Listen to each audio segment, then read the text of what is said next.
Hi, you're with Chandeep at Goodly once again, and in this video, I've got you a very interesting Power Query challenge. Now, take a look at the data and understand the problem, the question that you actually have to solve.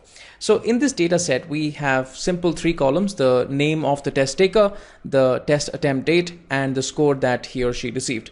Now, a single test taker can actually take the test multiple number of times, even on the same date. As the solution, you have to summarize the data in the following way.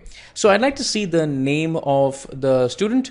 I'd like to see the most recent or the latest test attempt date right here, and the score on the recent date, the latest date on which he or she attempted the test. And just in case if the student took the test 2 times or 3 times or multiple number of times, I'd like to take a look at all the scores on the most recent date that he or she received. That's the problem. Okay, just one rule. You have to solve this problem using Power Query. And you certainly wouldn't need this Excel file, so I'm just going to leave a link and you can download the Excel file. Once you download the Excel file and you solve the problem, please do comment either on the YouTube channel or head over to the blog, and you can even leave a comment over there. Now, for everybody who leaves a comment with the correct answer, no matter how you got the answer, through Power Query, of course, I'm going to give you a big shout out on Friday when I actually discuss my method of solving this problem. Get started and I'll see you again on Friday. Cheers. Bye.